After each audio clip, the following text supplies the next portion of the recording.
Voilà, bienvenue à chacun pour cette nouvelle réunion. Et ce soir, j'ai eu vraiment à cœur, et je crois que c'était conduit par le Seigneur, que nous puissions avoir une réflexion ensemble sur le thème de la souffrance.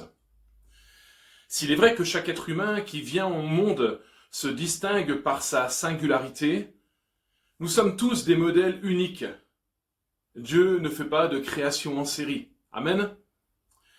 S'il n'en demeure pas moins que chacun d'entre nous est marqué par un certain héritage génétique hérité de nos parents, eh bien nous nous rendons compte aussi que nous sommes marqués par l'influence du milieu dans lequel nous vivons et nous nous développons.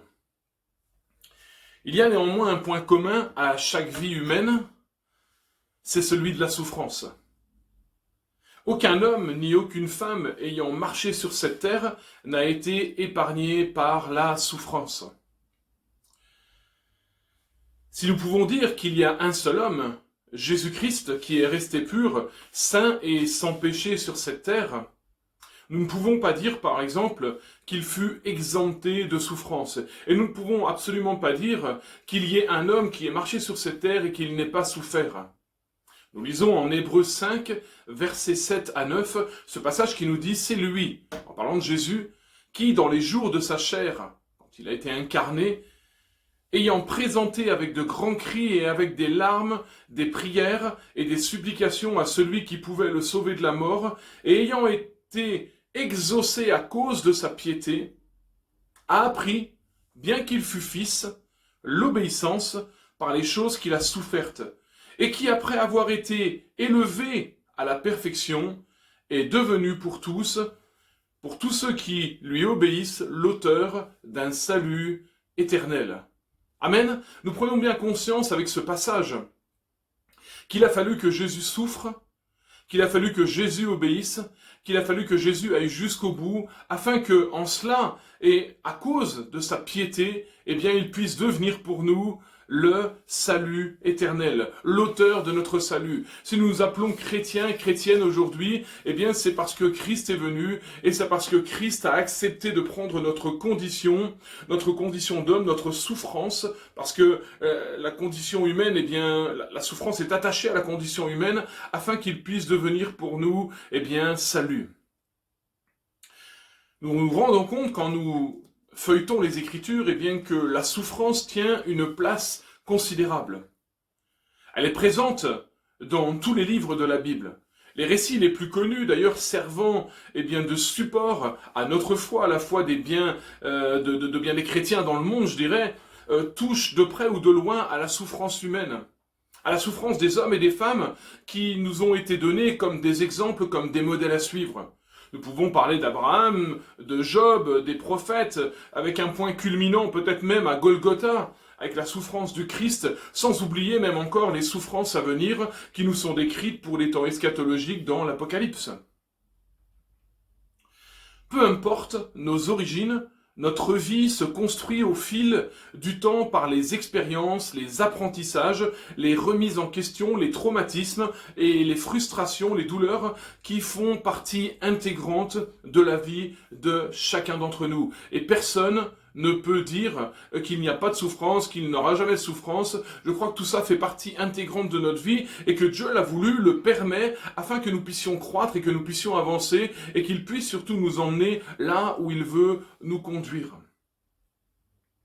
Alors toutes ces étapes, que ce soit les expériences, les apprentissages, les remises en question, les traumatismes, les frustrations, les douleurs, toutes ces étapes peuvent soit marquer au fer rouge l'individu qui les subit et constituer comme, je dirais, un obstacle majeur à sa croissance et à son développement personnel, ou alors soit être un tremplin pour avancer sur le chemin de la vie et le chemin de la vie avec Dieu.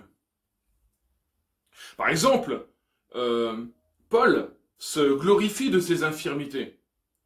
Il dira en 2 Corinthiens 12, verset 7, eh bien, qu'il a été permis qu'une écharde soit mise dans sa chair.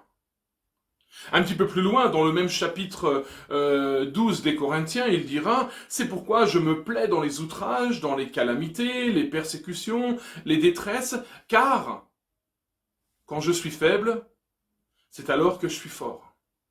Nous savons aussi dans le contexte de ce passage, eh bien, que Paul a prié et que cette écharpe ne lui a jamais été ôtée. Il y a donc ici une réflexion quant à la souffrance, l'origine de la souffrance, le pourquoi de la souffrance, et est-ce que cette souffrance doit automatiquement, eh bien parce que nous sommes chrétiens, parce que nous croyons en Christ, être ôtée. Alors, c'est bien parce que dans ce texte et d'autres encore, comme je le citais tout à l'heure, Golgotha, mais tous les récits de la Passion, la souffrance a un caractère spirituel avant tout, que son contraire ne sera pas toujours la santé et le bien-être, mais plutôt la consolation et la réhabilitation par la grâce de Dieu. Je crois que la première libération de la souffrance et la première guérison qu'il puisse être, c'est la guérison de notre être intérieur, la guérison de notre âme, et tout ça se passe dans un rapprochement avec Jésus, dans une réconciliation avec Dieu. Si la souffrance constitue en soi une expérience personnelle, eh bien nous remarquons que son vécu, comme les questions qui en résultent, ont un impact qui peut être radicalement différent d'une personne à l'autre. Alors ce soir, je vais citer quelques références, quelques auteurs qui ont écrit sur le thème de la souffrance aussi. Je n'ai pas la prétention d'avoir la science infuse ou de tout connaître, de tout savoir, mais il me semble quand même qu'on doit pouvoir s'appuyer aussi, évidemment, sur la parole de Dieu, sur ce que dit la parole de Dieu, mais aussi sur certains auteurs qui ont pu écrire et qui ont pu réfléchir sur ces thèmes. L'un d'entre eux, Boris Cyrulnik, dira ceci: « Nos souffrances nous contraignent à la métamorphose et nous espérons toujours changer de manière de vivre. C'est pourquoi une carence précoce crée une vulnérabilité momentanée que nos rencontres affectives et sociales pourront soit restaurer, soit aggraver. Dans le monde dans lequel nous cheminons, la compréhension de la souffrance humaine est marquée par deux points de vue qui semblent en apparence inconciliables. Il y a évidemment le point de vue du scepticisme et de l'incrédulité, et puis de l'autre côté il y a celui de la foi chrétienne qui est basée sur l'écriture. Et en rapport avec la position que nous avons sur ces deux points, eh bien évidemment la compréhension de la souffrance, l'acceptation de la souffrance, eh bien ne sera absolument pas du tout la même. Et elle n'aura pas non plus les mêmes conséquences. Cependant, que l'on soit chrétien ou pas, la réalité de la souffrance humaine n'épargne absolument personne. Nous le savons, nous le voyons autour de nous. Et d'autant plus dans cette crise du coronavirus, beaucoup, chrétiens ou autres, ont été touchés, atteints et même certains sont morts. Est-ce à dire que c'était une malédiction, une punition de Dieu? Je ne le crois pas personnellement.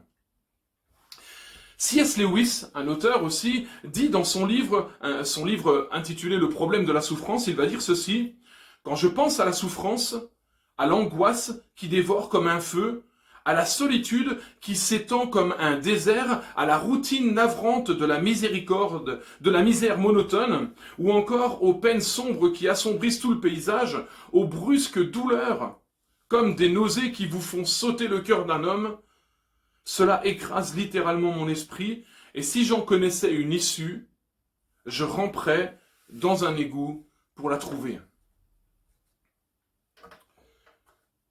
C.S. Lewis est en train de dire, au travers de tout ça, qu'il n'a pas vraiment trouvé d'issue à la souffrance humaine. Dans l'Écriture, la souffrance, c'est d'abord le sens spirituel et théologique de la souffrance qui nous est révélée. Nous sommes alors en droit de nous demander quel est ce sens. N'est-ce pas d'ailleurs la question essentielle de nos contemporains ? Quand certains passent par des tribulations, par des expériences difficiles, par la maladie, par de l'échec, par de la souffrance, certains se posent cette question, mais enfin qu'ai-je bien pu faire au bon Dieu pour souffrir de la sorte? Alors si cette expression peut peut-être nous faire un peu sourire, il n'en demeure pas moins que chez certains chrétiens, la question se pose encore. De se dire, mais qu'est-ce que j'ai fait à Dieu? Qu'est-ce qui me cloche? Qu'est-ce qui ne va pas dans ma vie pour que je passe par de telles souffrances? Nous entendons dans cette réflexion une corrélation entre la désobéissance et la souffrance, comme si toute souffrance était due à un état de désobéissance ou de péché. Alors nous avons essayé de développer ça encore ce soir pour essayer de bien comprendre le pourquoi des choses. Remarquons tout d'abord que la souffrance dans la Bible, au livre de la Genèse, n'apparaît qu'après la chute.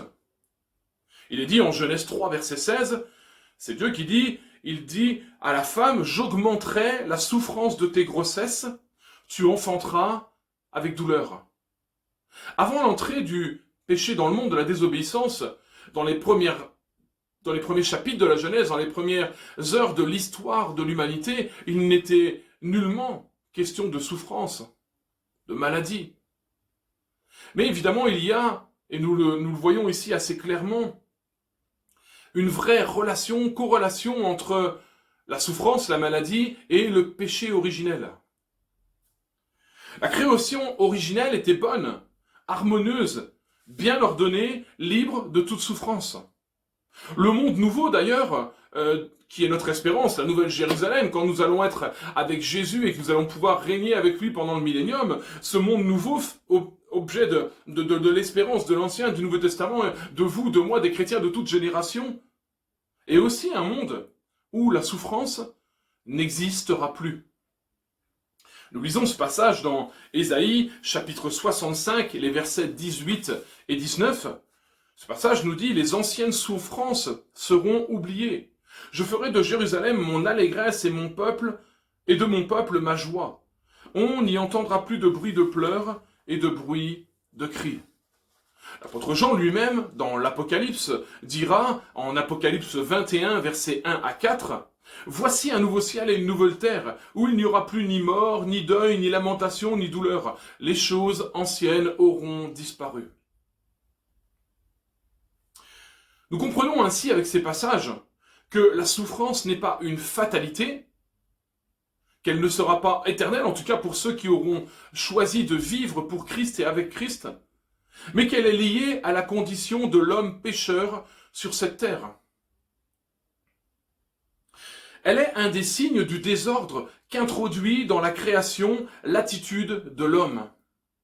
Dans un langage plus théologique, je dirais ce soir que elle est la conséquence de la révolte de l'homme contre Dieu. En fait, pour finir, elle est la conséquence, comme je le disais précédemment, de l'entrée du péché dans le monde. Elle montre l'emprise du péché sur l'homme et, j'ai envie de dire, nul ne lui échappe. Le péché n'est pas simplement une succession de comportements ou d'actes que l'humain pourrait éviter ou réparer. Je crois que le péché est un état dans lequel l'homme se trouve. La souffrance fait partie de la condition humaine de cet état. Et Jésus-Christ lui-même, pour rentrer dans cette condition humaine, c'est-à-dire pour s'incarner afin de venir prendre notre condition, prendre nos fautes et mourir sur la croix du Calvaire pour nous accorder, comme nous l'avons lu tout à l'heure, un salut éternel, devra lui-même accepter de souffrir. C'est le texte que nous avons lu, où nous pouvons lire encore en Hébreux, chapitre 2, versets 14 à 18. La souffrance est donc inévitable. Et la tentation de l'homme serait de croire que, pouvant arrêter le péché, il va pouvoir aussi arrêter la souffrance. Quand je dis arrêter le péché, entendons-nous bien. Le seul moyen d'arrêter le péché, c'est de donner sa vie à Christ. C'est de nous soumettre à la volonté de Dieu. C'est, comme le dit Paul aux Galates, de vivre par l'Esprit afin que nous accomplissions plus les désirs de la chair. Mais quand même si, comme Christ, et cela est impossible, je vous rassure, mais même si, utopiquement, nous pensions que comme Christ, nous pourrions être sans péché, ça n'a pas empêché Christ de souffrir. Donc on voit bien qu'il n'y a pas toujours une corrélation directe entre péché, désobéissance et souffrance. Ça ne tient pas la route de dire ça, et ce n'est pas biblique.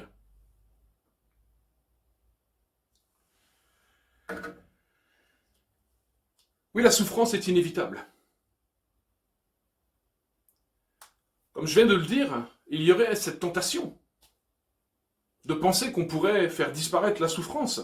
C'est un peu le cri du désespéré quand il dit « je n'ai pas tué, je n'ai pas volé, je n'ai pas commis d'adultère, alors pourquoi est-ce que je souffre tant? Pourquoi il m'arrive tellement de choses? Pourquoi je suis submergé par tellement de souffrances, de maladies et de choses qui, à mon sens, à mon regard, sont négatives ?» L'Ancien Testament présente les malheurs comme des punitions collectives que Dieu envoie au peuple infidèle, en tout cas dans sa grande majorité. Vous pouvez voir par exemple les 2 premiers chapitres du livre d'Amos. Les prophètes interprètent l'histoire d'Israël et des nations en ce sens en général.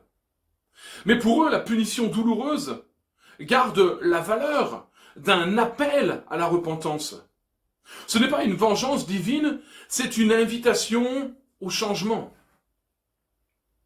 Nous lisons dans le Deutéronome au chapitre 28, dans certains psaumes, les psaumes 49, 52 par exemple, dans les proverbes, eh bien la souffrance apparaît parfois comme une punition définitive, réservée aux méchants. D'ailleurs, dans le bas judaïsme et dans l'eschatologie du Nouveau Testament, elle est devenue une punition définitive, après la mort, sous la figure du lieu de tourment appelé couramment l'enfer. Nous lisons, pour trouver cette image, cette idée, dans les passages comme Luc au chapitre 16 ou encore Apocalypse chapitre 20. Et là, il y a une définition définitive de la souffrance, puisque la Bible nous parle de l'enfer comme d'un tourment éternel, dont personne ne pourra sortir et être libéré.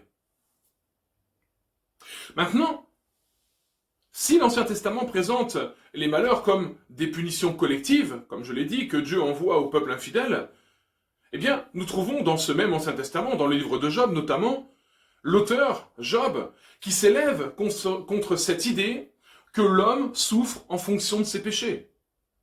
Il va faire comprendre à ses amis que la justice divine n'est pas liée au mérite humain. Alléluia! J'espère que vous pouvez dire Alléluia à ça ce soir. La justice divine n'est pas liée à nos propres mérites, mais elle est liée à l'amour que Dieu a pour nous. En réponse à ces détracteurs, j'ai parlé d'amis, mais c'était plutôt des détracteurs, Job va défendre cette thèse. Job clame son innocence.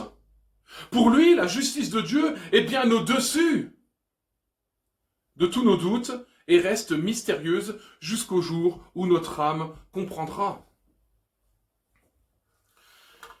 Quand nous faisons un bond dans le Nouveau Testament, eh bien nous nous rendons compte que l'enseignement de Jésus prolonge cette découverte de Job. Certains iront jusqu'à dire que Job, par ses souffrances, préfigure la vie de Jésus, le serviteur souffrant. Je n'irai pas ce soir jusqu'à dire que Job était sans péché. Mais quand même, quand nous lisons Job chapitre 1, eh bien, nous trouvons ce passage qui nous dit que Job était l'homme le plus intègre de sa génération. Et pourtant, est-ce pour cela eh bien, que les souffrances lui ont été évitées? Je ne pense pas. Nous trouvons dans ce livre de Job, eh bien, un homme qui va passer par des souffrances juste insupportables, mais qui va pouvoir les supporter par la puissante présence de Dieu et qui, par sa connaissance. D'ailleurs, il dira, et j'y reviendrai tout à l'heure, mon oreille a entendu parler de toi, mais au travers de tout ce que je viens de subir, de tout ce que je traversais, eh bien, mon œil t'a vu. Amen. Nous voyons déjà ici, eh bien, une relation plutôt positive de ce que Job a subi et de ce que ça l'a amené à comprendre. Je reviens à Jésus et aux enseignements de Jésus. Remarquons que le Seigneur ne discute pas, en général, de l'origine de la souffrance. Dans les réponses de Jésus, la justice de Dieu apparaît comme bonne. Amen. La justice de Dieu apparaît comme bonne. Posons-nous la question, si la justice de Dieu s'exerçait à notre égard, à l'heure d'aujourd'hui, là maintenant, alors que nous regardons cette vidéo avec notre vie telle qu'elle est, eh bien, quel serait notre sort? Si Dieu nous donnait seulement ce que nous méritions, quel serait notre sort? Je prends 2 exemples de la parole de Dieu pour étayer ce que je dis concernant eh bien, l'enseignement de Jésus et sa manière de voir les choses quant à la souffrance, quant à la maladie ou même quant à ce qui peut arriver. Jésus dira par exemple, dans Luc chapitre 13, versets 4 à 5, eh bien, que ceux sur qui sont tombés la tour de Siloé n'étaient pas plus pécheurs que les autres. Nous avons aussi ce passage dans Jean chapitre 9, où Jésus va répondre à cette question qui lui est posée face à un aveugle, mais je paraphrase bien évidemment, mais qui a péché? Est-ce que c'est lui? Est-ce que ses parents? Et Jésus répondra ni l'un ni l'autre, mais c'est juste pour que la gloire de Dieu soit manifestée. Jean chapitre 9. Les parents de l'aveugle-né lui-même, ceux sur qui sont tombés la tour de Siloé n'étaient pas plus pécheurs que les autres.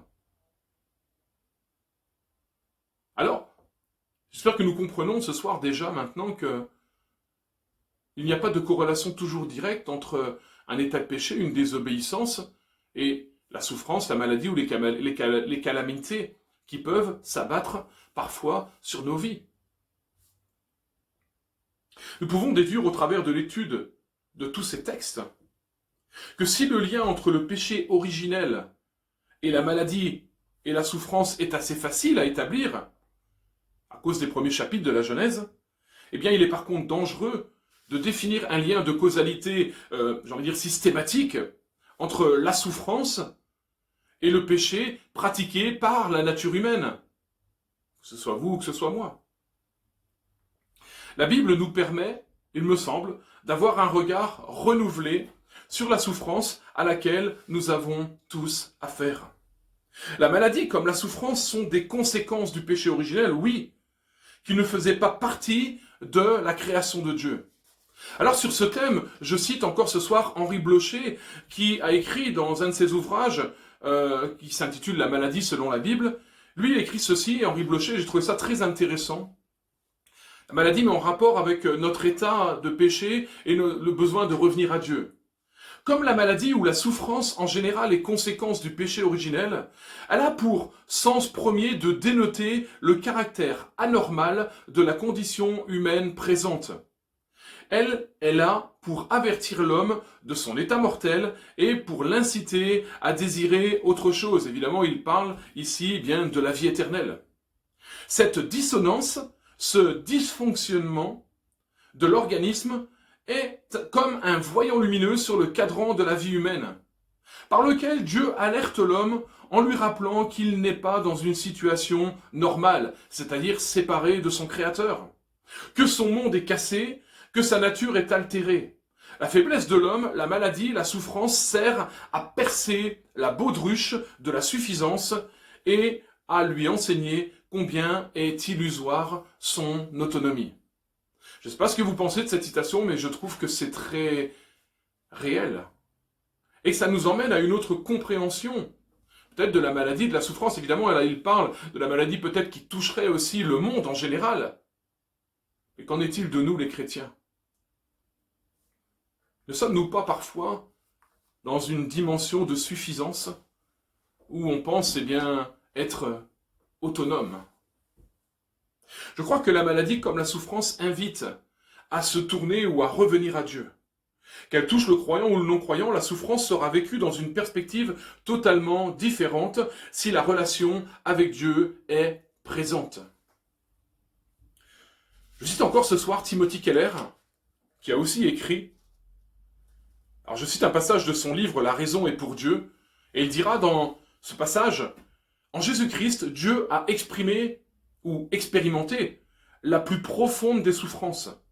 C'est pourquoi, bien que le christianisme ne fournisse pas la raison de chaque expérience douloureuse, il offre d'importantes consolations pour affronter le malheur avec espérance et courage, plutôt que de le subir avec amertume et désespoir. » Amen. Il me semble que nous trouvons dans la parole de Dieu, eh bien, tous les éléments nécessaires au travers de la vie de ceux qui nous ont précédés, des patriarches, de ceux eh bien, qui font partie de l'histoire biblique. Nous trouvons au travers de leur vie et surtout au travers de leurs expériences les capacités nécessaires pour comprendre la souffrance, mais en même temps pour la traverser. La parole de Dieu ne nous laisse pas eh bien, sans armes, sans réponse, mais au contraire. Comme le dit Timothée Keller, eh bien, elle nous permet d'affronter avec espérance et courage toutes ces souffrances, toutes ces maladies, plutôt que de les subir avec amertume et désespoir. Tout ça nous emmène à bien comprendre que eh bien, tous ne seront pas guéris, que tous ne sont pas guéris d'ailleurs. S'il est besoin d'ouvrir la parole de Dieu pour ça, regardons simplement autour de nous. Et je ne parle pas simplement que du monde autour de nous, mais regardons dans les églises, chez les croyants, il me semble tout de même que certains ne sont pas guéris. Je le disais encore à l'introduction, mais je reviens avec ça, dans cette période que nous venons, que nous traversons encore, mais en tout cas, que nous avons traversé en nombre de morts, combien dans nos églises, béni soit Dieu si nous n'avons pas été atteints par la mortalité, mais combien autour de nous sont décédés, ont été touchés par la maladie liée au Covid-19. Alors, après avoir dit tout ça, on va dire, que penser de la guérison divine qui nous est enseignée dans la Bible? La guérison vient directement toucher le thème de la souffrance et de la maladie. Quand nous parlons de guérison, il me semble que la sagesse nous appelle à faire preuve de prudence et d'humilité. Je crois que la guérison est une réalité possible et qu'elle dépend avant tout de la volonté de Dieu. Mais qu'elle n'est pas un automatisme, comme si nous pouvions obliger Dieu à faire ce que nous lui demandons. Parfois nous comprenons mal le sens biblique, nous interprétons de façon erronée certains passages, et nous pensons que nous pouvons imposer à Dieu de faire ce que nous voulons. Sous prétexte qu'il a dit demandez, il est dit demandez et vous recevrez, c'est vrai, c'est écrit. En même temps, Jésus dira, alors qu'il est dans la tentation dans le désert, en Matthieu chapitre 4, eh bien tu ne tenteras pas l'Éternel, ton Dieu. Et je crois, il me semble, qu'en toute chose, nous devons respecter et apprendre à respecter la volonté de Dieu. La guérison des maladies n'est, à mon sens, pas un automatisme dans ce monde d'ici-bas, mais une réalité biblique, possible, qui d'ailleurs peut susciter bien des espérances comme bien des déceptions. Aujourd'hui, évidemment, le malade espère en Christ et nous avons raison, c'est la Bible qui nous l'enseigne. La Bible nous enseigne à prier pour les malades, à prier pour les uns et les autres, et c'est ce que nous allons continuer à faire, c'est ce que nous continuons à faire, parce que nous croyons que Dieu est tout-puissant et qu'il peut guérir le malade. Mais, toujours est-il que ce thème de la guérison apporte aussi bien des déceptions. Et nous voyons autour de nous, dans nos églises ou ailleurs, des hommes et des femmes qui ont été déçus, profondément déçus, attristés et qui ont de l'amertume dans le cœur, parce qu'on leur a promis des guérisons et elles n'ont toujours pas été guéries.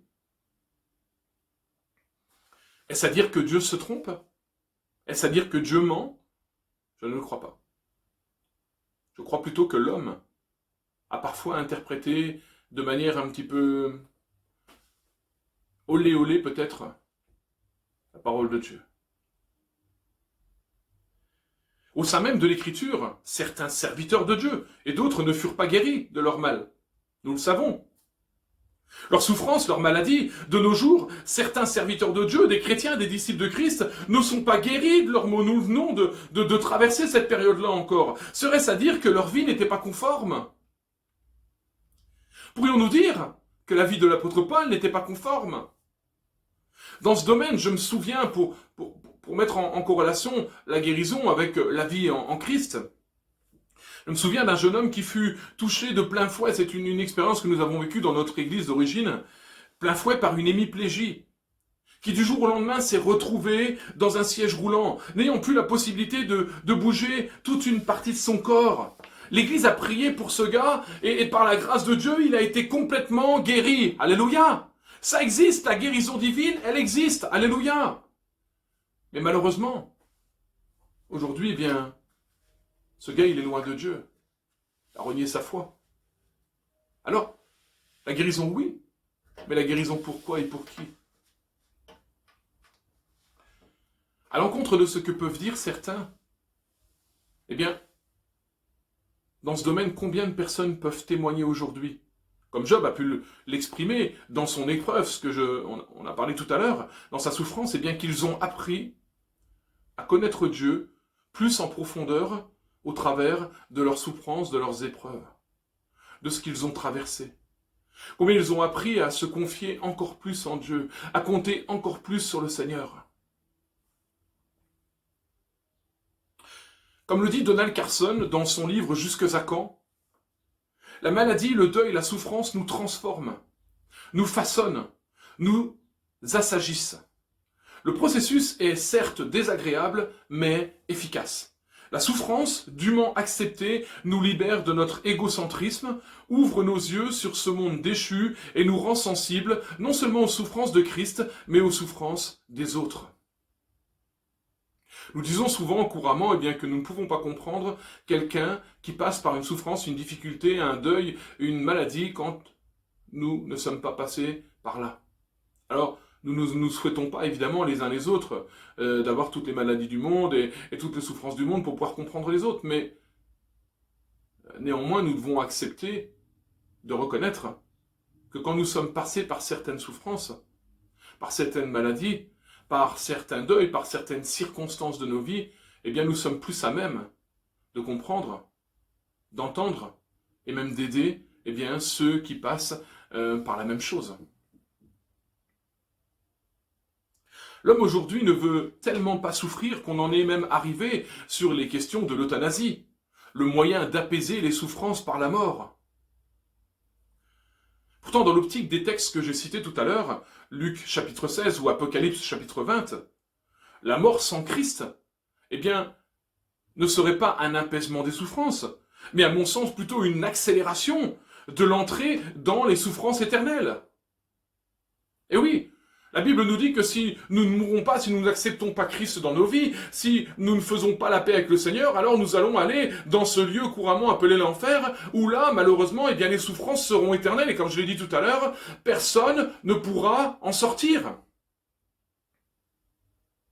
Je crois qu'il faut donc faire la paix avec Jésus pour trouver dans la mort le repos éternel et l'arrêt des souffrances. C'est là un mensonge du diable que de penser que la mort va régler tous les problèmes. Non.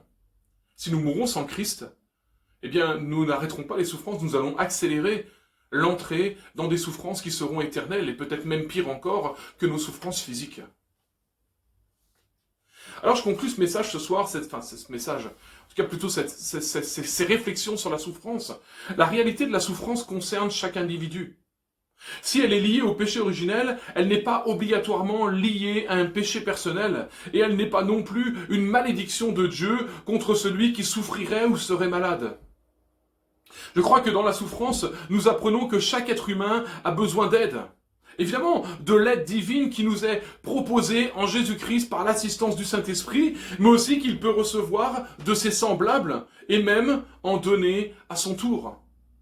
Ce que je viens de dire, quand nous avons vécu des choses, avons traversé des choses, eh bien, nous sommes peut-être à même de pouvoir apporter une certaine aide à ceux qui nous entourent. La souffrance a pour but de nous rapprocher de Dieu et apprendre à mieux le connaître par la foi. La foi offre l'espérance à ceux qui sont dans le creuset de la souffrance et de la maladie. Nous espérons en Christ.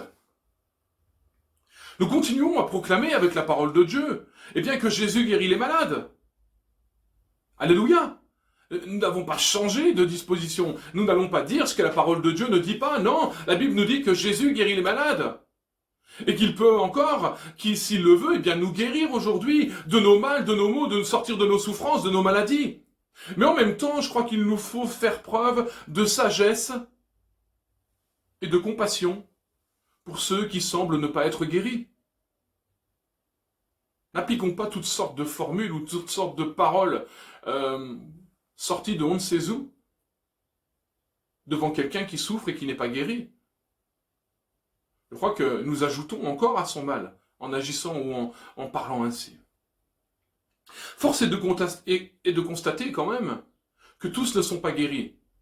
La foi ne répond pas au pourquoi, mais avec la parole de Dieu, nous découvrons qu'elle donne des perspectives pour mieux affronter la réalité des difficultés qui nous sont proposées au quotidien et par la force que nous donne la présence du divin ressuscité en nous, eh bien, elle nous permet d'intégrer peines et douleurs dans notre parcours de vie.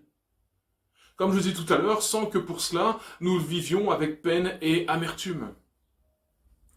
Cela ne veut pas dire, ce soir, ce que je suis en train de dire, que nous ne devons pas chercher la guérison divine. Nous sommes d'ailleurs invités dans la parole de Dieu à prier pour cela, et nous allons continuer à le faire. Mais plutôt que nous devons accepter le choix de Dieu pour nos vies et croire que Dieu ne se trompe jamais et que bien mieux que nous, il sait ce qu'il fait et il sait de quoi nous avons réellement besoin, qu'il sait exactement où il nous emmène quand il nous fait traverser telle ou telle expérience, telle ou telle souffrance, telle ou telle maladie. Chers frères et sœurs, gardons-nous de remettre en cause ce que Dieu fait. Dieu a tout de même inspiré, et je terminerai avec ça, avec ce verset-là, ces versets-là, mais Dieu a tout de même inspiré Jacques, dans son épître, à nous parler du test de la persévérance au sein même de la souffrance. Je lis ce passage et je vous le lirai après dans la version Sommer. Jacques 1, versets 2 à 5 nous dit « Mes frères, regardez comme un sujet de joie complète les diverses épreuves auxquelles vous pouvez être exposés, sachant que l'épreuve de votre foi produit la patience. Mais il faut que la patience accomplisse parfaitement son œuvre, afin que vous soyez parfaits et accomplis sans faillir en rien. Si quelqu'un d'entre vous manque de sagesse, qu'il la demande à Dieu, qui donne à tous simplement et sans reproche, et elle lui sera donnée. » Je termine avec le même passage dans la version Sommer et on va prier. Mes frères et sœurs, quand vous passez par toutes sortes d'épreuves, considérez-vous comme heureux. Car vous le savez, la mise à l'épreuve de votre foi produit l'endurance. Mais il faut que votre endurance aille jusqu'au bout de ce qu'elle peut faire pour que vous parveniez à l'état d'adulte et soyez plein de force, des hommes auxquels il ne manque rien. Si l'un d'entre vous manque de sagesse, qu'il demande à Dieu, qui la lui donnera, car il donne à tous généreusement et sans faire de reproches. Amen. Alors, évidemment, j'ai bien conscience que ce thème est bien plus vaste et qu'il pourra encore être repris et augmenté. Mais j'espère que ce soir, on peut comprendre que la souffrance n'est pas toujours quelque chose de négatif, qu'elle n'est pas liée au mal ou au péché, mais qu'elle est parfois permise par Dieu pour nous permettre d'aller plus loin. J'aimerais prier ce soir pour chacun d'entre vous, pour ceux qui souffrent, pour même ceux peut-être qui ont été blessés par une parole malencontreuse, une parole pas à propos, comme dit les proverbes, que vraiment le Seigneur puisse nous faire grâce de comprendre que l'état dans lequel nous sommes, eh bien, il le permet et en même temps, il le maîtrise, il le contrôle. Ça ne veut pas dire que nous resterons toujours dans cet état, mais en tout cas que nous devons faire confiance au Seigneur pour la suite de nos vies. Amen. Seigneur, merci pour ta parole. Merci pour ta fidélité, merci pour ton amour. Seigneur, tu nous fais comprendre et tu nous aides à peut-être à comprendre encore mieux ce soir combien, Seigneur mon Dieu, c'est toi qui tiens tout dans ta main. Combien tu n'es pas pris au dépourvu par ce qu'il nous arrive. Ce serait renier eh bien, ta toute-puissance, ton omnipotence. Seigneur, ce soir, je veux prier pour chacun d'entre nous. Tu connais les souffrances, tu connais les maladies, tu connais les épreuves, les difficultés. Les calamités même parfois qui peuvent toucher une vie ou une autre. Et Seigneur, nous voulons comprendre ce soir avec ta parole, et bien que, au travers de cela, nous pouvons apprendre de toi. Nous pouvons apprendre à mieux te connaître, nous pouvons apprendre à mieux te louer, à mieux t'adorer, nous pouvons apprendre à mieux te parler, mais aussi à marcher de plus en plus confiant avec toi. Seigneur, merci encore pour ta parole. Et aide-nous à bien la comprendre, aide-nous à bien l'interpréter, aide-nous à bien l'appliquer, aide-nous à, Seigneur mon Dieu, à avoir de la sagesse, comme nous venons de le lire. Si nous manquons de sagesse, alors Seigneur, nous prions ce soir, donne-nous de la sagesse. Donne-nous ta sagesse, Seigneur, afin de savoir comment nous devons nous comporter les uns avec les autres, ce que nous devons dire, ce que nous ne devons pas dire. Seigneur, fais-nous grâce. Je prie pour chaque frère, chaque sœur de l'Assemblée. Je prie pour chaque situation, chaque foyer, chaque couple. Seigneur, étends ta main. Merci encore pour ceux que tu veux guérir. Et nous nous attendons à toi, Seigneur. Et merci aussi pour ceux que tu accompagnes dans la souffrance et dans la maladie. Que ton nom soit glorifié, mon Sauveur. Je prie au nom de Jésus-Christ. Amen. Amen. Voilà, je vous souhaite une bonne fin de soirée, une bonne fin de semaine et on se retrouve dimanche à 10 h en présentiel à l'église pour un nouveau temps de célébration en présence de notre Seigneur. Bonne soirée à vous et à bientôt.